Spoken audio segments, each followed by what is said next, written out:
देखो, नया topic start करते हैं। नीति निदेशक तत्व। नीति निदेशक तत्व।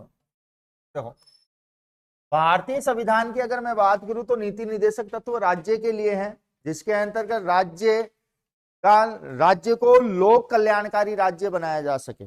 राज्य को लोक कल्याणकारी राज्य बनाया जा सके, इसीलिए भारतीय संविधान में राज्य नीति निदेशक तत्व जोड़े गए हैं, जिनकी अगर मैं बात करूं तो अगर कोई राज्य इनको अपनाना चाहे तो अपना सकता है, कोई राज्य नहीं अपनाना चाहे तो नहीं भी अपना सकता है, वो उसके ऊपर डिपेंड करता है। लेकिन करीब करीब भारत में सभी राज्यों में राज्य निदेशक तत्व लागू है, करीब करीब। तो ध्यान रखना, भारतीय संविधान में इनका उल्लेख मिलता है भाग 4 में। किसमें मिलता है? भाग 4 में। लेकिन ये लिए कहां से हैं? तो ये लिए हैं आयरलैंड से। कहां से लिए हैं? आयरलैंड से लिए हैं। भारतीय संविधान में इनका उल्लेख मिलता है भाग 4 में। भारतीय संविधान में कहां पे है? भाग 4 में। 33, 34, 35 आरएमसी के मौलिक अधिकार है। 35 के बाद में आया 36, तो 36 से लेकर 36 से अनुच्छेद 51 तक है ये। फिर 51 में क्या आ जाएंगे तुम्हारे? मूल कर्तव्य। और 52 से 62 तक चले जाएंगे राष्ट्रपति के पास। तो शुरू से पढ़ रहे हैं 12 से लेकर, तो करीब करीब 100 के आसपास तुम्हारे अनुच्छेद हो जाएंगे। ढंग से तैयार कर लेना, इससे बाहर नहीं आएगा। समझ में आई बात? ठीक है। तो ध्यान रखना, इसका उद्देश्य क्या है? नीति निदेशक तत्वों का लोक कल्याणकारी राज्य की स्थापना करना। लोक कल्याणकारी राज्य की स्थापना करना। ये पूछा हुआ है कि भाई राज्य में नीति निदेशक तत्व किस लिए होते हैं निम्न में से, तो वहां आंसर मिलता है अपने को लोक कल्याणकारी राज्य के लिए होते हैं। लोक कल्याणकारी राज्य के लिए। अब मैं बात करूं कि भाई अनुच्छेद 36 से लेकर 51 तक बात कही गई है, तो 36 से लेकर 51 में क्या क्या दिया गया है? तो ध्यान रखना कि अनुच्छेद 36 में दिया है, अनुच्छेद 36 में कहा गया कि भाई राज्यों में संसाधनों के अनुकूल जनता के विकास हेतु नीतियां बनाने का उल्लेख है। जनता के राज्य में मौजूद संसाधनों से जनता का विकास करना। इसका उल्लेख है जनता का विकास करना। दूसरा, इसी के अंतर्गत राज्य को परिभाषित किया गया है। राज्य की परिभाषा दी गई है कि राज्य क्या है। कि भाई कोई भी राज्य है, उसमें जितने भी संसाधन है, उन संसाधनों की सहायता से राज्य की जनता का विकास करना। और दूसरा उल्लेख हमें इसमें मिलता है राज्य की परिभाषा क्या होती है।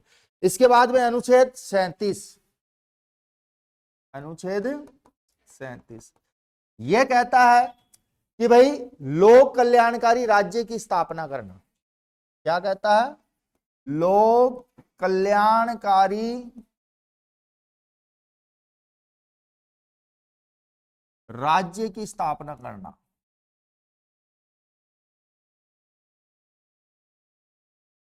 करने का उल्लेख। इसके बाद में 38,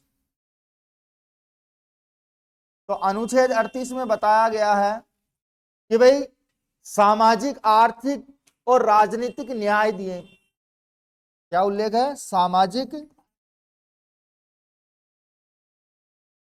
आर्थिक और राजनीतिक न्याय का उल्लेख किया गया है, जो जनता को मिले, सामाजिक रूप से, आर्थिक रूप से और राजनीतिक रूप से। इसके बाद में 39,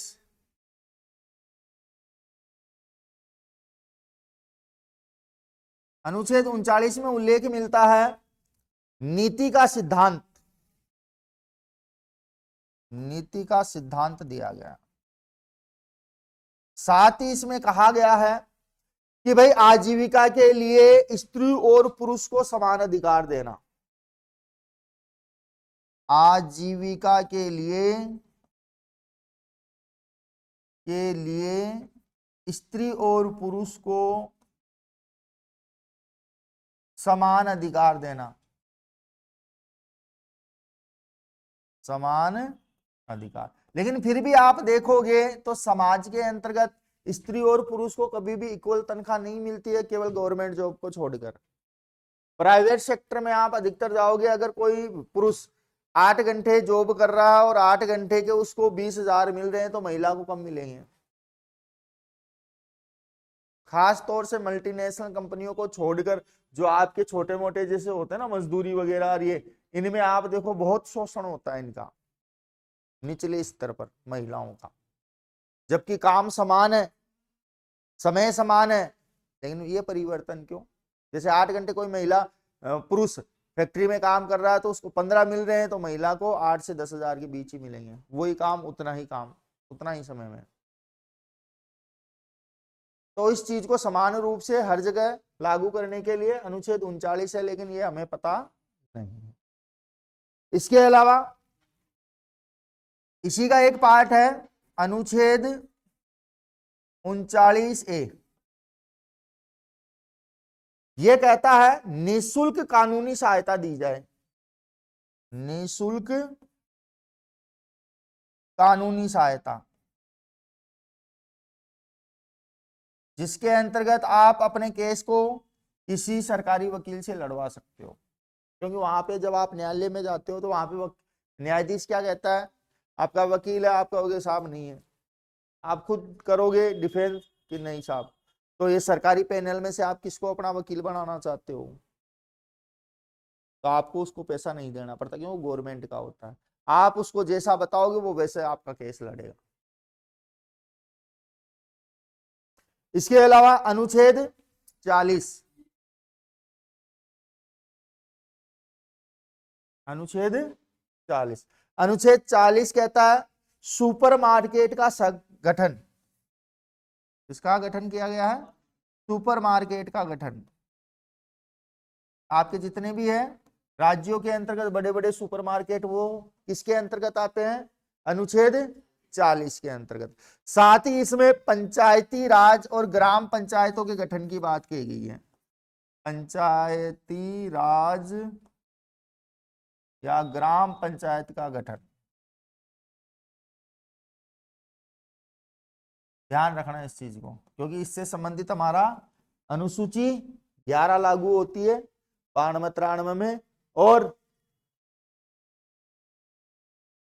कानूनी रूप से संवैधानिक दर्जा मिला था ग्राम पंचायतों को और पंचायती राज व्यवस्थाओं। इसके बाद में लेते हैं अनुच्छेद 41, अनुच्छेद 41। अनुच्छेद 41 में बताया गया कि भाई सभी को काम देने का प्रावधान है, सभी को काम देने का प्रावधान। क्योंकि ये इसलिए है कि भाई सरकारें अगर काम नहीं करेगी तो लोगों के लिए रोजगार कहां से आएंगे। तो इसलिए यहाँ के किसी भी राज्य के कोई आम जनता है और उसको रोजगार के लेकर परेशानी हो रही है या पैसा उनके पास नहीं आ रहा है, तो गवर्नमेंट से वो रोजगार मांग सकती। लेकिन गवर्नमेंट क्या करती है कि ऐसा मौका न हो या ऐसा अवसर पैदा न हो, तो उसके लिए बेरोजगारी भत्ता देना शुरू कर देती है, घर बैठे पेंशन देना शुरू कर देती है? लेकिन फिर भी आप भला करो कांग्रेस का, जिन्होंने महानरेगा जैसी योजना तो लेके आए पूरे हिंदुस्तान में कि जो बेरोजगार है उनको रोजगार उपलब्ध करवाया जाए, चाहे वो मिट्टी खुदवाए, लेकिन काम करके ही पैसे देगी, बैठे घर बैठे पैसे नहीं दे रही है। जिस योजना को एक महामानव बहुत बड़े आदमी ने कहा कि गड्ढे खोदने की स्कीम थी, भैया फिर कोरोना में कैसे याद आ गई गड्ढे खोदने की मशीन? है, सबको रोजगार उसी योजना के तहत दिया। महामानव का नाम नहीं लूंगा मैं, देख लेना। तो सभी को काम देने का प्रावधान अनुच्छेद 41 में आता है। जैसे जैसे मनरेगा क्या बनी, मनरेगा 2005 में बनाई गई थी कांग्रेस की सरकार में, ध्यान रखना।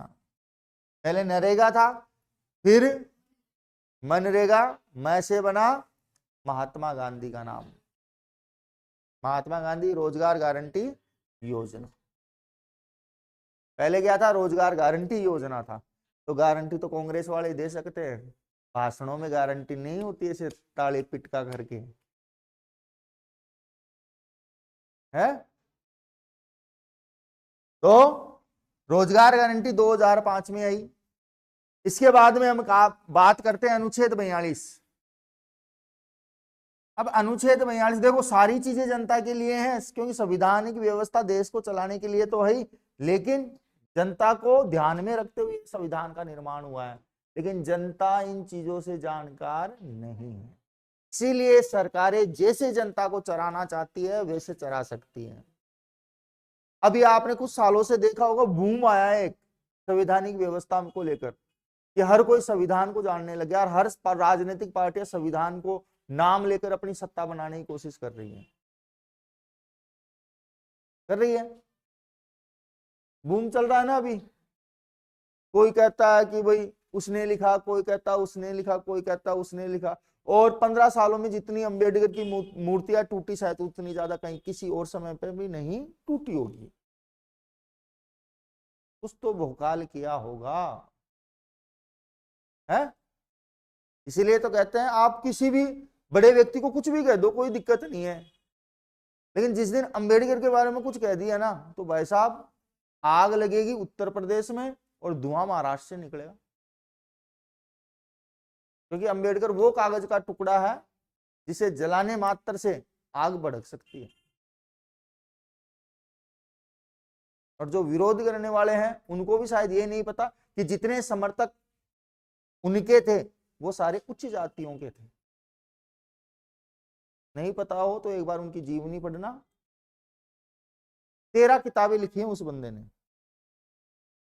पढ़ के देखना। और धारा 370 उनका निर्माण नहीं है, कहीं कहते हैं चिंटू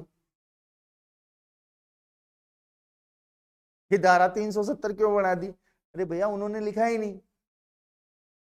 तो ऐसी तमाम चीजें हैं, उनको पढ़ने से पता लगेगा। सुबह शौचालय में बैठकर जो व्हाट्सएप पे मैसेज आते हैं उनसे ज्ञान नहीं मिलेगा, ठीक है। तो अनुच्छेद 42 क्या कहता है, अनुच्छेद 42 कहता है कि प्रसव काल के दौरान, देखो महिलाओं का भी ध्यान रखा, कि प्रसव काल के दौरान महिलाओं को 180 दिन की छुट्टी दी जाएगी बिना तनख्वाह काटे, बिना तनख्वाह काटे, चाहे वो सरकारी हो चाहे प्राइवेट हो। लेकिन प्राइवेट में तो काटते क्या, काम से निकालता हर भाई काम कुनो जा करा बेटा, का बटोड़ी संभालो। गवर्नमेंट में पहले 180 दिन था, अब डबल कर दिया वसुंधरा के आने के बाद में 360, 5 दिन का संडे हो गई, 1 साल की छुट्टी बिना गए। अब कोई समझदार महिला हो तो हर साल एक नया हंगामा खिला सकती है और छुट्टी ले सकती है बिना तनख्वाह काटे। लेकिन 2 तक ही, क्योंकि गवर्नमेंट ने क्या कहा, 2 बच्चों से ऊपर होते ही तनख्वाह क्या, तुम्हारी नौकरी बर्खास्त। तो 2 साल की नौकरी तो ले सकती है घर बैठे। तो ध्यान रखना, इसका उल्लेख किसमें किया गया, अनुच्छेद 42 में। किसमें किया गया, तो प्रसव काल में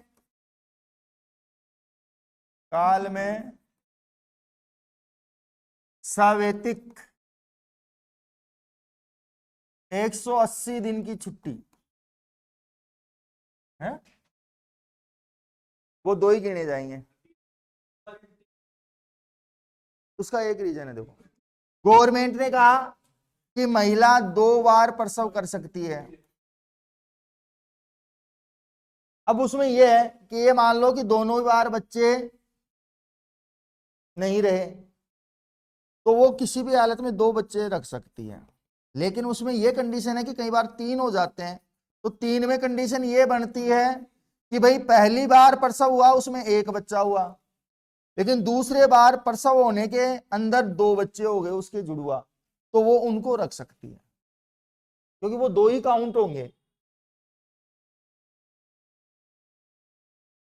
तो सुलड़ी कुकड़ी ये तो चलता है। हाँ, लेकिन यहां पे आप देखोगे ना, तो एक बच्चे को 1 बार ही गिना जाएगा। अगर वो जीवित रह गया तो ठीक, नहीं तो फिर दोबारा से तैयारी। लेकिन 2 बच्चे बस क्या होने चाहिए, जीवित। नहीं नहीं, फिर वो 1 बार में जुड़वा हो गया ना, तो वो 2 ही काउंट होंगे। नहीं, अब तुम क्या घर बैठे पूरी तनख्वाह खाना चाहते हो क्या? और वो भी है महिलाओं की, शर्म करो। बस छुट्टियों के लिए तुम ये भंडारे लगवाओगे, नालायक हो। बस इतना ध्यान रखना, 180 दिन की क्या मिलती है, छुट्टी। कौन से अनुच्छेद में? 42 में। देखो अनुच्छेद 43, अरे मैं आज पढ़ा दूंगा इसी को पूरे को। देखो अनुच्छेद 43 का मतलब, बेटा कहना आसान है ना, जिस दिन बच्चे पैदा करेगा ना उस दिन पता लगेगा तेरे को कि 30 हड्डियां एक साथ टूटने का दर्द कितना होता है। मजाक बना रहा। देखो कुटीर व लघु उद्योगों, कौन से? कुटीर व लघु उद्योगों, और जितनी सहन शक्ति महिलाओं को मिली है ना, वो तुम्हारे पास 1% नहीं है, ध्यान रखना।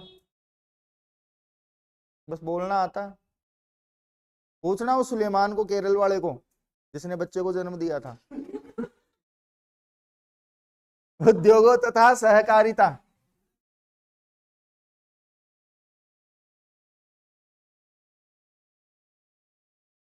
भाई एक लड़का है केरल का, सभी कुछ दिनों पहले चर्चा का विषय भी था सोशल मीडिया पे। तो कहते हैं कि दोनों हस्बैंड वाइफ थे, लड़का लड़की, लेकिन लड़की ने कहा कि मैं बच्चे पैदा नहीं करूंगी साहब। तो वो, उसका हस्बैंड प्रेग्नेंट हुआ, अब वो भगवान जाने कैसे हुआ, हो गया और बच्चे को जन्म भी दे दिया, शायद बच्ची हुई है, अब मेरे को पता नहीं कैसे, लेकिन कुछ दिनों के लिए चर्चा का विषय जरूर था। एक बार चेक करना, एक बार फैक्ट चेक कर लेना कि हकीकत था क्या था, लेकिन मैंने एक बार पढ़ा था सोशल मीडिया पे, से कई दिनों तक वो वायरल भी रहा था लड़का। तो ऐसी तमाम चीजें आती रहती है, पता नहीं कौन सा एग्जाम्पल कहाँ सटीक बैठ जाए कह नहीं सकता मैं। तो ध्यान रखना कि कुटीर लघु उद्योग और सहकारिता से जुड़े लोगों को बढ़ावा देना,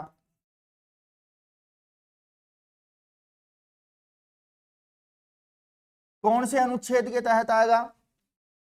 अब या तो लोगों को बढ़ावा देना कह लो, या कुटीर उद्योगों को बढ़ावा देना, लघु उद्योगों को बढ़ावा देना और सहकारिता को बढ़ावा देना, किस अनुच्छेद के अंतर्गत आता है?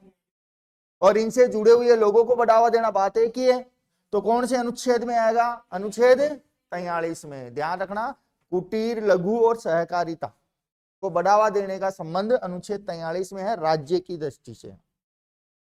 अनुच्छेद 44, अनुच्छेद 44 समान नागरिक संहिता, मतलब सभी के लिए कानून एक है। समान नागरिक संहिता मतलब कानून सभी के लिए इक्वल होगा, राज्यों में भी जैसे देश में लागू हो रखा है। इसके अलावा अनुच्छेद 45,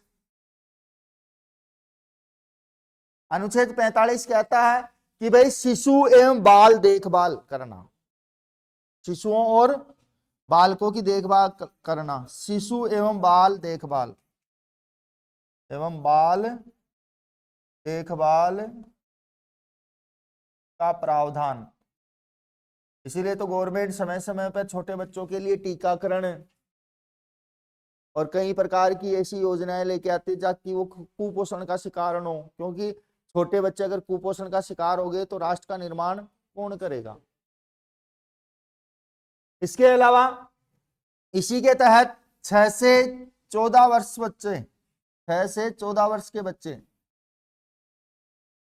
बच्चों को निःशुल्क व अनिवार्य शिक्षा राज्य मुहैया करवाएगा। ये राज्य का फर्ज है, माता पिता का भी है, बच्चों का भी है और सरकार का भी है। केंद्र में है तो केंद्र सरकार का, राज्य में है तो राज्य सरकार का। इसके अलावा अनुच्छेद 46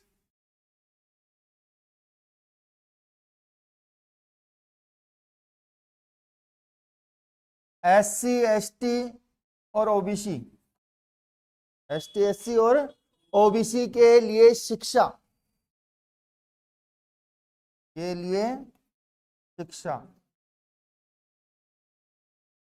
व आर्थिक विकास और आर्थिक विकास का संरक्षण व प्रोत्साहन। इसलिए तो इन बच्चों को क्या मिलती है, स्कॉलरशिप। ST SC OBC तीनों को क्या मिलती है, स्कॉलरशिप मिलती है। और अधिकतर कुछ बच्चों को तो यही नहीं पता कि SC ST और OBC के बच्चों को विदेशों में पढ़ने के लिए उनका खर्चा गवर्नमेंट उठाती है। उसके लिए उन्हें एक ऑल इंडिया एग्जाम होती है, उसको फाइट करना पड़ता है। आई बात समझ में? नहीं पता अभी तक कई बच्चों को। अभी क्या है, पहली पीढ़ी तो ऐसे रही इनकी, लेकिन सेकंड पीढ़ी जरूर थोड़ी पढ़कर समझदार हुई है, तभी आज संवैधानिक बातें कर लेती है। और संविधान के विरोध में अगर कोई कार्य कर रहा होता तो उसके खिलाफ जाकर भी कार्य कर ले, क्योंकि वो भी धीरे धीरे कानून के अब क्या हो गए, जानकार, कि सही क्या है गलत क्या है। पहले क्या है, दबा दिया जाता, आजकल दबते नहीं है, क्योंकि सबसे बड़ी ताकत इनके पास कॉन्स्टिट्यूशन की है। और ये उसके खिलाफ जाकर काम भी नहीं करेंगे, उसके अंदर अंदर रह के, क्योंकि अब पढ़ना शुरू, मैंने क्या कहा कि इतने अनुच्छेद है, इतने अनुच्छेद, कोई ना कोई छेद से बाहर हो जाओगे। इसलिए तो वकील लोग के लिए भारतीय संविधान किसी स्वर्ग से कम नहीं है। दूसरी बात, इसमें ऐसी व्यवस्था की गई है कि अमीर को भी न्याय मिलेगा तो गरीब को भी मिलेगा, लेकिन जो प्रशासनिक व्यवस्था में जो लोग है वो सही है या गलत है उसके अकॉर्डिंग डिसाइड होता है वो। मैंने क्या कहा, कानून को ऐसा ही हो, किसी भी देश का क्यों ना हो, जब तक उसको चलाने वाले सही नहीं होंगे ना, अन्यथा वो गलत ही होगा। और चलाने वाले सही होंगे तो गलत चीज भी सही सिद्ध हो जाएगी। इसके बाद में लेते हैं अनुच्छेद 47। अनुच्छेद 47 कहता है शराब व मादक पदार्थों पर रोक लगाएगा, लेकिन सबसे ज्यादा इन्हीं से इनकम आ रही है।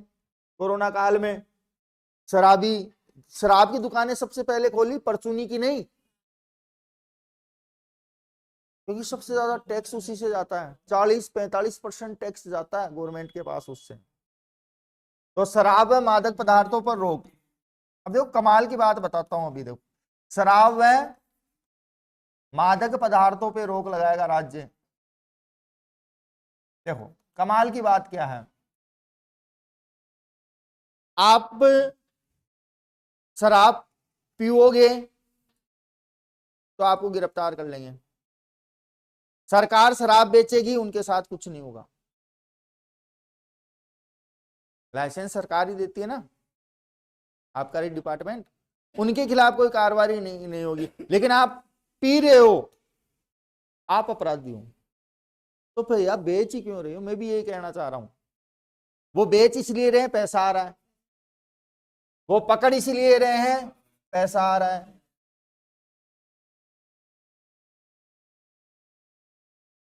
वो तो चलो मजा ही आता है पीने के बाद, पीने के बाद तो मजा ही आता है। लेकिन आप ये सोचो कि गवर्नमेंट बेच रही है क्योंकि पैसा आ रहा है, उनको पकड़ा क्यों जा रहा है कि भाई पैसा आ रहा है, और दारू पीने वाले को मजा आ रहा है बस। भैया डंडा नहीं मार सकती, वो नहीं मार सकती। आपने कभी सुना कि पैसे वालों के चांटा पड़ा?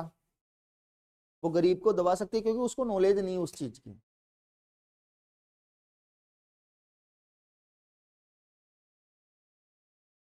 जितना भ्रष्ट है ना सिस्टम अपना है ना, वो शायद मेरे को जहां तक लगता है सबसे भ्रष्ट सिस्टम कौन सा कह सकते हैं हम इंडिया में?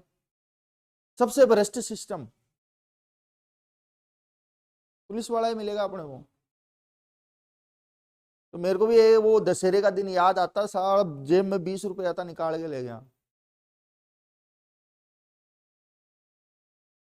कि चाय पानी के तो पैसे दे। अब उस समय हम इसे साहिल की तरह थे, छोटे छोटे छोटे छोटे, घूमने विद्याधर नगर आते थे, विद्याधर नगर से पैदल पैदल, उस समय शायद सिक्का रोड का काम चल रहा था। तो उस समय भाई साहब पैसे, मैं भैया 20 रुपए हैं। अब मैं इतना भी नहीं जानना चाहता कि सर बोले क्या बोले, मैं भैया 20 रुपए हैं, लाइए तो दे बस। हाँ। अब जो व्यक्ति 40-50 हजार रुपए की तनख्वाह उठा रहा है और वो ऐसे चिंदी चोरी कर रहा है, भैया वो क्या जवाब देगा? ऊपर जाएगा तब। उसका इलाज यही होता है। इसलिए देखो अधिकतर के या तो बीमारी चलेगी परिवार में, या फिर बच्चे ऐसे निकलेंगे गैंगस्टर टाइप। क्यों? क्योंकि पहचान हो रखी है पहले से, पहले से पहचान हो रखी है। लेकिन कुछ ऐसे भी हैं जितना मिल रहा है उतने में रहेंगे और ज्यादा से ज्यादा जनता सेवा में ही रहेंगे, क्योंकि पुलिस डिपार्टमेंट जनता की सेवा के लिए होता है, न कि लूटने के लिए। जिन लोगों की ये बात समझ में आती है ना, उनके घर में कोई प्रॉब्लम नहीं है।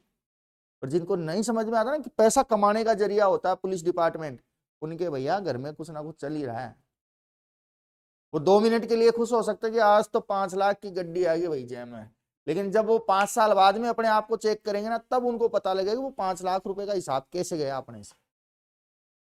फिर ठीक है। इसीलिए तो कहा जाता है पुलिस वालों की दोस्ती दुश्मनी का कोई भरोसा नहीं, क्योंकि जब उनके ऊपर कानून का डंडा पड़ता है ना, तो वो अपने घर के परिवार के अपराधी को भी नहीं छोड़ते हैं।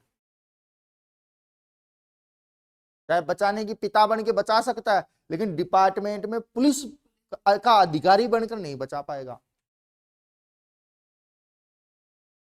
और बहुत कम होते हैं जो अपने फर्ज के लिए लड़ते हैं और मरते हैं। सब आदमी हाईलाइट ही नहीं रखते, लेकिन जो थोड़ा सा कुछ लेते हुए पकड़ा जाएगा ना, उसको तो वैसा सुबह अखबार में फोटो देते हैं, शानदार। अरे अभी कुछ दिनों पहले अजमेर में आपने देखा होगा, एक मामला हुआ था कोई JNAN का, अजमेर डिस्कॉम में। तो उसमें भाई साहब जितने भी बिल आए उन बिलों को अपने घर पे ले गया कोई अधिकारी, पर नाम याद नहीं है उसका, अखबार में भी बकाया जाया था। और जब पता लगा कि इनकम टैक्स वाले रेड डालेंगे, तो भाई साहब जितने भी महंगे महंगे कपड़े खरीदे थे वो नेकी की दीवार पे टांकी आई। कोई महिला ही थी, मेरे को नाम याद नहीं आ रहा। और लफड़ा भी बहुत तगड़ा चला था। अभी थोड़े दिन पहले 1000 रुपए की रिश्वत, पटवारी साहब। तो ऐसे लोगों से हम देश को आगे बढ़ने की उम्मीद रख सकते हैं क्या? नहीं रख सकते। तो यही सबसे बड़ी समस्या है भारत में भ्रष्टाचार होने का, बस। क्योंकि जो देखो सीधी सी बात है, गवर्नमेंट जॉब में जो पैसा देकर नौकरी ले रहा है ना, या पेपर खरीद रहा है, तो उसका पहला मकसद पैसा कमाना ही होगा, वो सेवा नहीं करेगा। और आप अपनी मेहनत पे जा करके जाओ, देखो आप खुद एहसास करोगे कि यार मैं मेहनत करके आया हूं, रिश्वतखोरी के लिए नहीं आया हूं। मेरे को जो गवर्नमेंट दे रही है वो खूब है। इसीलिए तो देखो कई जगह ऐसी होती है या कई डिपार्टमेंट ऐसे होते हैं जहां के लोगों के सेवानिवृत्त होने पे या ट्रांसफर होने पे झाड़ झाड़ रोता है। झाड़ झाड़ मतलब आसपास का पूरा क्षेत्र उनके जाने का शौक मनाता है। कुछ ऐसे भी लोग होते हैं। झाड़ झाड़, अपने राजस्थान में कहावत है कि जब कोई अच्छा आदमी जाता है ना तो झाड़ झाड़ भी रोता है उसके लिए, क्योंकि वो अच्छा था इसलिए। तो ऐसे ही शराब व मादक पदार्थों पर रोक लगाने का उल्लेख अनुच्छेद 47 में मिलता है। इसके बाद में लेते हैं अनुच्छेद 48। अनुच्छेद, अब अनुच्छेद 48 में गोवध निषेध है। गोवध निषेध है, अगर कोई गाय को मारता है तो उसके ऊपर कानूनी कार्रवाई की जा सकती है, लेकिन हम तो खुद ही न्यायाधीश बन के बैठे हैं। तो गोवध क्या है? निषेध। पता थी क्या बात? नहीं पता थी, पढ़े ही नहीं हमने। और ये क्वेश्चन पूछा था 2015 में, रिट की एग्जाम लगी थी उसमें, कि गोवध का संबंध, गोवध निषेध का संबंध भारतीय संविधान के किस अनुच्छेद में है? 48 में। इसके अलावा अनुच्छेद 49, तो जल्दी जल्दी याद हो गया, 12 से लेकर 49 तक। 49 में उल्लेख है राष्ट्रीय ऐतिहासिक, राष्ट्रीय ऐतिहासिक जो स्रोत है या स्मारक है उनका संरक्षण करना, या जो स्थल है ऐतिहासिक स्थलों का संरक्षण करना। इसीलिए तो देखो समय समय पर कुछ चीजें ऐसी होती है जिनको हम वापस से मरम्मत करते रहते हैं, क्योंकि वो हमारे राष्ट्र की ऐतिहासिक धरोहर है। इसके अलावा 50, अनुच्छेद 50, अनुच्छेद 50 में दिया गया है कि भाई न्यायपालिका को कार्यपालिका से अलग रखा जाएगा। न्यायपालिका को कार्यपालिका से अलग रखा जाएगा, क्योंकि अगर ये दोनों मिल गई तो किसी को जीने ही नहीं देगी। इसीलिए तो देखो न्यायपालिका हमेशा स्वतंत्र होती है, कार्यपालिका स्वतंत्र नहीं होती है, वो विधायिका के अंडर काम करती है। और न्यायपालिका कार्यपालिका और विधायिका पर नजर बना के रखती है। अगर देश में कुछ गलत हो रहा है या इनके द्वारा कार्य गलत किए जा रहे हैं तो न्यायपालिका उनको लाइन हाजिर करवा सकती है। लेकिन अगर न्यायपालिका भी बिक जाती है तब भैया देश का बंटाधार है, कुछ नहीं हो सकता, क्योंकि आखिरी स्रोत हमारे पास अगर है तो वो न्यायपालिका है, और इस उम्मीद से है कि हमें यहां से न्याय मिलेगा। कार्यपालिका भ्रष्ट हो सकती है, विधायिका भ्रष्ट हो सकती है, लेकिन न्यायपालिका नहीं।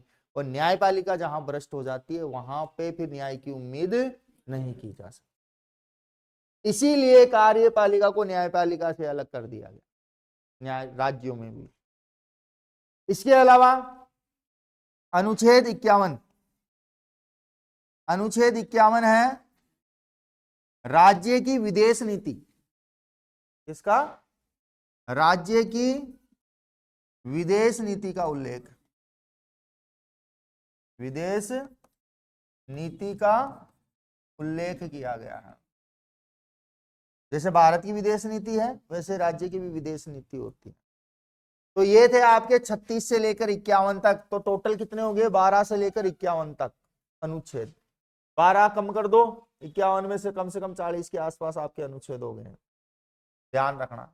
और यही अनुच्छेद बार बार एसएससी, रेलवे, स्टेट गवर्नमेंट, आप किसी भी क्षेत्र की देते हो, क्योंकि कॉन्स्टिट्यूशन पूरा भारत में एक ही है। आई बात समझ में? तो इसमें उतारने में टाइम लगाओ और जल्दी से फटाफट उतारो इसको।